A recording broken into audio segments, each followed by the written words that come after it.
Rising Bharat summit 2024 में PM Narendra Modi ने कहा, जिसको किसी ने नहीं पूछा उसे मोदी ने पूछा है। एक बैंक खाता खोलने के लिए गरीब से गारंटी नहीं लेता था और जिसकी गारंटी कोई नहीं लेता था उसकी गारंटी मोदी ने ली है। पीएम नरेंद्र मोदी ने राइजिंग भारत समिट में कहा कि 2014 में पूरी दुनिया भारत को ओवरलोडेड फ्लाइट के पैसेंजर्स की तरह समझती थी, जिसे एक बोझ की तरह माना जाता था, मगर अब भारत के बिना ग्लोबल फ्लाइट उड़ान नहीं भर सकती। साथियों, 2014 तक पूरी दुनिया भारत को एक ओवरलोडेड फ्लाइट के एडिशनल वेट की तरह देखती थी, लेकिन आज भारत वो पैसेंजर बन चुका है जिसके बिना ग्लोबल फ्लाइट उड़ान भरने की सोच भी नहीं सकती। अगले 5 साल में भारत वो पायलट बनेगा जो ग्लोबल फ्लाइट को नई बुलंदी की तरफ ले जाएगा। अगले 5 साल अनप्रेसिडेंटेड ट्रांसफॉर्मेशन के होंगे। अगले 5 साल अनप्रेसिडेंटेड ग्रोथ के होंगे। अगले 5 साल अनप्रेसिडेंटेड एक्सपांशन के होंगे। अगले 5 साल अनप्रेसिडेंटेड प्रॉस्पेरिटी के होंगे। और ये मोदी की गारंटी है। पिछले 10 वर्षों में हमने मिडिल क्लास को मुसीबतों में बांधने वाली हर बेड़ी को तोड़ दिया है।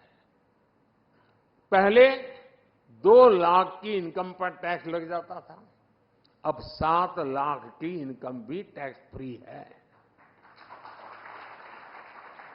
जीएसटी की वजह से लोगों के करीब साल भर में 45,000 करोड़ रुपया बचे हैं। बीते 10 वर्षों में होम लोन पर इंटरेस्ट रेट भी कम हुए हैं। पर्सनल लोन के इंटरेस्ट रेट भी कम हुए हैं। पीएम सुकन्या समृद्धि जैसी योजनाओं का लाभ सबसे ज्यादा मध्यम वर्ग को मिल रहा है। साथियों, मध्यम वर्ग का एक बहुत बड़ा सपना होता है बच्चे की अच्छी पढ़ाई।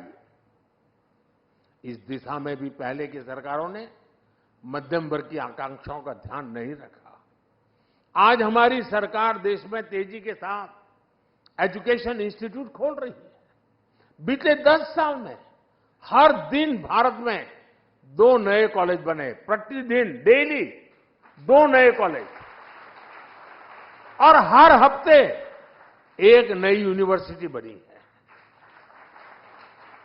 देश में रिकॉर्ड संख्या में नए आईआईटी, आईआईएम्स और मेडिकल कॉलेज खुले हैं। 2014 तक देश में 400 से भी कम मेडिकल कॉलेज थे, लेकिन उनकी संख्या 10 साल में 700 तक पहुंच गई है। 2014 में पूरे देश में सिर्फ 50,000 एमबीबीएस सीट थी। आज देश में एमबीबीएस सीटों की संख्या बढ़कर 1 लाख से ज्यादा हो गई है। मेडिकल में पीजी की सीटें भी 2 गुनी से ज्यादा हो चुकी है। सरकार ने स्थानीय भाषा में मेडिकल और इंजीनियरिंग की पढ़ाई का जो निर्णय लिया है, उसका भी फायदा मध्यम वर्ग के बच्चों को मिला है। हमारे मिडिल क्लास परिवारों के हजारों करोड़ रुपए अपने बच्चों को बाहर किसी देश में पढ़ाने में खर्च हो जाते थे। ये पैसे बचे, इस दिशा में भी हमारी सरकार काम कर रही है। आज दुनिया के एक से बढ़कर एक विश्वविद्यालय यहां भारत आकर अपना अपना कैंपस खोलना शुरू किया है। फॉरेन यूनिवर्सिटी की मदद के लिए सरकार ने नियमों में भी बदलाव किया है। साथियों, बीते 10 साल में जो नए सेक्टर खोले गए हैं, उन्होंने भी मध्यम वर्ग के बच्चों के लिए आगे बढ़ने के नए रास्ते बनाए हैं। स्पेस सेक्टर हो, स्टार्टअप हो, ड्रोन और मैपिंग सेक्टर हो, इन सबको नौजवानों के लिए खोल दिया गया है। डिफेंस सेक्टर में भी रिफॉर्म करने से हमारे नौजवानों को नए अवसर मिल रहे हैं। स्पोर्ट्स सेक्टर में भी हमने जो आधुनिक इंफ्रास्ट्रक्चर बनाया था, ट्रांसपेरेंसी पर जो काम किया, उसने भी नौजवानों के लिए नए अवसर बनाए हैं। अभी हमने जो पीएम सूर्यघर मुफ्त बिजली योजना शुरू की है, उससे भी बड़ी संख्या में रोजगार और स्वरोजगार के नए अवसर बनने वाले जा रहे हैं। और उसके कारण मध्यम वर्ग का बिजली का बिल 0 होने वाला है। मध्यम वर्ग का एक और बड़ा सपना होता है शहर में अपना घर। लेकिन आप जानकर हैरान रह जाएंगे कि शहर में रहने वाले मिडिल क्लास के लिए पहले की सरकारों में एक भी योजना नहीं थी।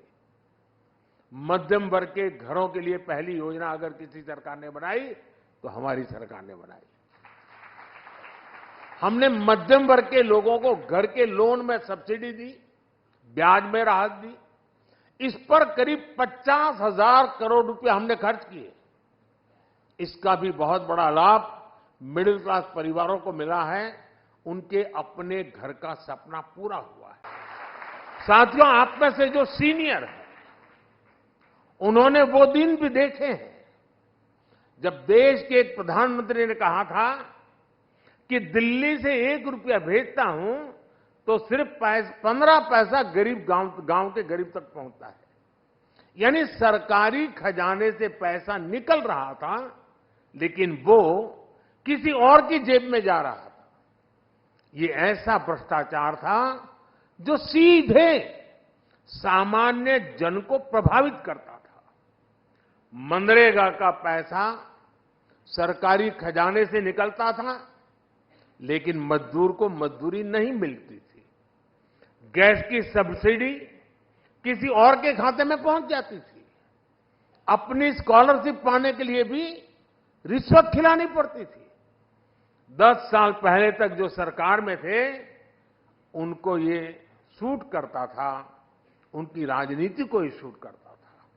लेकिन साथियों, हमने सरकारी खजाने की इस लूट को पूरी तरह से बंद कर दिया। हमने जनधन, आधार और मोबाइल की त्रिशक्ति बनाई। हमने डायरेक्ट बेनिफिट ट्रांसफर डीबीटी के माध्यम से 34 लाख करोड़ 34 लाख करोड़ रुपए सीधे लाभार्थियों के बैंक खाते में पहुंचाए। अगर पहले वाला हाल होता और 1 रुपया और 15 पैसा वाली थियरी होती तो 27-28 लाख करोड़ रुपए गरीबों तक कभी पहुंचते ही नहीं, कहीं और चले जाते। 27-28 लाख करोड़ अलग अलग योजनाओं के करीब 10 करोड़ फर्जी लाभार्थी, वो लोग जिनका कभी जन्म नहीं हुआ था लेकिन कागजों पर वो जिंदा थे, योजनाओं के हकदार बन गए थे। हमने ऐसे 10 करोड़ फर्जी नाम हटाए हैं। इसका मतलब उसका बेनिफिट लेने वाले लोग क्या मोदी का जय जयकार करेंगे क्या?